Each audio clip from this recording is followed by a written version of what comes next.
تمام دوستان و بیننده های چینل ما. امروز خواستیم یک برنامه دیگر داشته باشیم. یک مهمان ویژه هم داره، رامز جان، یکی از نسل های جوان افغانستان. بیایید درباره‌اش بدانیم و از خودشان بپرسیم تحصیلشان به کجا رسیده و چی کارها مصروف است. رامز جان عزیز، خوش آمدید. خوش باشی وارث جان. سلام، با یک سلام خاص به خودت و سلام به تمام بیننده ها و کسایی که از چینل وارث جان ما رو تماشا میکنند. دیگه وارث جان، من خودم تحصیل من در صنف 12 پاس کردم.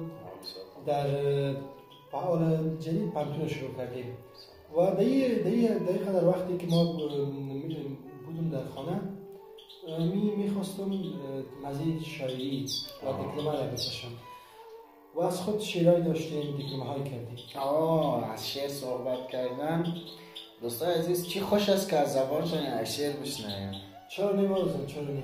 قربان شما. یکی از شعرهای خودم است که در چند وقت پیش گفتیم، البته 4 بیتی است و عاشقی است. در این وقت مردمای ما میفهمیم بچه‌های جوان بسیار عاشق میشه. بله.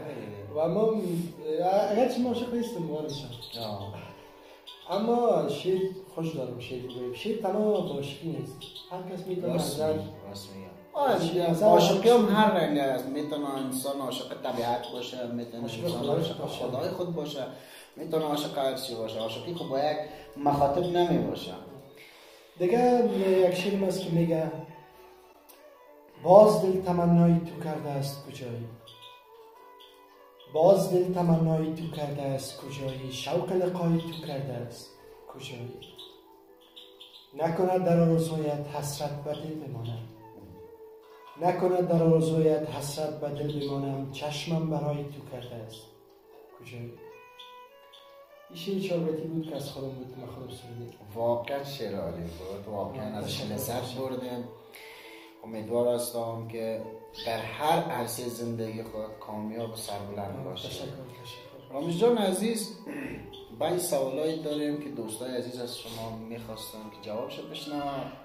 میخوایم با شما همون چیزا و ها بیننده عزیز، از یک چیز فراموش نشه، رامز جان عزیز واقعا یک تیک تاکر عالیانه است، واقعا یک تیک تاکر مدرن افغانستان است، واقعا قابل قدر است. میتونین در پیجش برید، تیک تاک هایشان رو نگاه کنین، واقعا حمایتشان بکنین تا که همین نسل جوان ما که به هر چیز سطح زندگیشان به طرف بالایی برن همون بهتر است.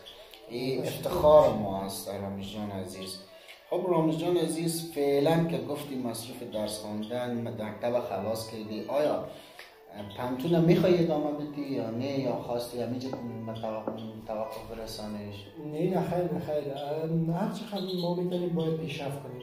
بله. میگه علم یکی از علم بحری است که هر چقدر بنوشیم، هر چقدر بگیریم خلاصی نداره.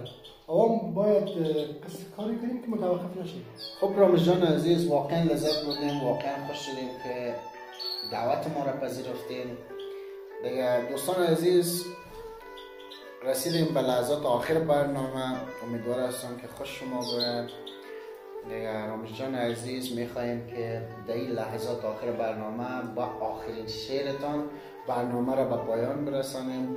دیگه دوستان عزیز، دیگه خدا حافظ نگهدار شما. دیگه با آخرین دیپلمه رامز جان عزیز. تشکر وارث جان. دیگه در آخر برنامه شعر دیگه براتون دارم که میگه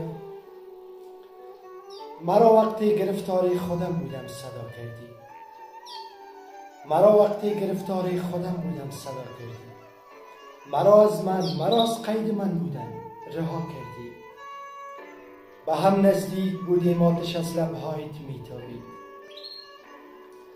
به هم نزدیک بودیم آتش از لبهایت میتابید، دلت میخواست لبهای مرا اما حیا کردی، من از خود نیمه ای را دیده بودم عاقل، اما تو مرا با نیمه دیوانه من آشنا کردی.